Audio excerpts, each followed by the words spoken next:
झारखंड के भी इस साल अंत में चुनाव होने हैं, इसलिए वहां भी चुनावी माहौल धीरे धीरे गरमाने लगा है। आज होम मिनिस्टर अमित शाह ने झारखंड में परिवर्तन यात्रा की शुरुआत की। साहिबगंज और गिरिडीह में अमित शाह की 2 पब्लिक मीटिंग्स हुई। दोनों रैलियों में अमित शाह ने आदिवासियों की गिरती आबादी, घुसपैठियों की बढ़ती जनसंख्या का मुद्दा उठाया और इसके लिए हेमंत सोरेन की सरकार को जिम्मेदार बताया। अमित शाह ने कहा, झारखंड में घुसपैठिए यहां के मूल निवासियों की जमीन पर कब्जा कर रहे हैं, बेटियों की इज्जत के साथ खिलवाड़ कर रहे हैं, लेकिन झारखंड की सरकार खामोश बैठी है क्योंकि घुसपैठिए उनका वोट बैंक है। अमित शाह ने कहा, अगर अवैध घुसपैठियों और रोहिंग्याओं को रोका नहीं गया तो 25-30 साल बाद वो मेजॉरिटी में आ जाएंगे, झारखंड में आदिवासी माइनॉरिटी में हो जाएंगे।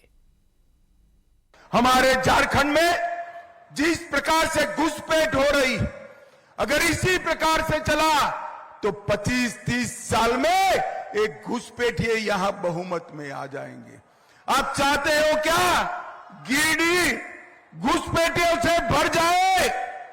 जोर से बोलो, चाहते हो क्या? हेमंत सोरेन ने रोक सकता है क्या? कांग्रेस रोक सकती है? उनकी तो वोट बैंक ही वो ही। ये हमारी सभ्यता को नष्ट करे, हमारी संपत्ति को हड़प रहे, हमारी बेटियों के साथ अलग अलग प्रकार से नकली शादी रचा रहे हैं और हमारा रोजगारी का भी वो लूटने का काम करते हैं। एक बार झारखंड सरकार बदल दीजिए, मैं आपको वादा करता हूं, रोहिंग्या और बांग्लादेशी घुसपैठियों को चुन चुन कर झारखंड के बाहर भेजने का काम भारतीय जनता पार्टी करेगी। अमित शाह ने सीधे सीधे हेमंत सोरेन की सरकार पर निशाना साधा तो जेएमएम की तरफ से फौरन जवाब भी आया। जेएमएम के महासचिव सुप्रियो भट्टाचार्य ने कहा, सरहद की निगरानी की जिम्मेदारी होम मिनिस्ट्री की है। अमित शाह होम मिनिस्टर हैं, इसलिए जवाब तो अमित शाह को ही देना है कि घुसपैठिए कहां से आ रहे हैं, कैसे आ रहे हैं। अरे भैया बताइए ना, घुसपैठ कहां है? आपका पुलिस बल क्या करता है जो सीमाओं में तैनात है? कोई पैराड्रॉपिंग तो होता नहीं है। किस रास्ते से आता है? ये अनर्गल बातें करके माहौल बिगाड़ना, ये झारखंड की जनता बर्दाश्त नहीं करेगी। आइए, घूमिए फिरिए, नफरत पैदा करना बंद कीजिए, नहीं तो वही दवाई चुनाव के दिन उल्टा लटका कर सीधा करना। इसके बाद झारखंड के मंत्री और कांग्रेस के नेता बन्ना गुप्ता ने कहा कि चुनाव आया है, इसलिए बीजेपी के लोग झारखंड आ रहे हैं, लेकिन इससे कोई फायदा नहीं होगा।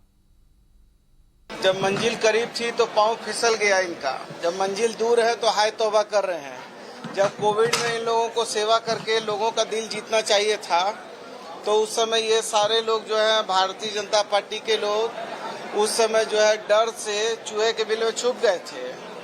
अब जब मंजिल दूर है, चुनाव आ गया तो हाय तौबा कर रहे हैं, तो कुछ होने जाने को है नहीं। इनके हाथ में जो है बालू जो है ये मुट्ठी में भरे हुए थे, वो भी बालू धीरे धीरे निकल गई है। झारखंड में घुसपैठियों का आना सिर्फ एक इलेक्शन इशू नहीं है, यहां के लोगों के लिए ये एक बहुत गंभीर मसला है, क्योंकि बाहर से आकर लोग झारखंड के मूल निवासियों की, आदिवासियों की जमीनों पर कब्जे कर रहे हैं। इसकी ऑथेंटिक रिपोर्ट्स कई बार सामने आई हैं। हाईकोर्ट ने भी आदिवासियों की घटती आबादी के इम्बैलेंस पर चिंता जाहिर की थी।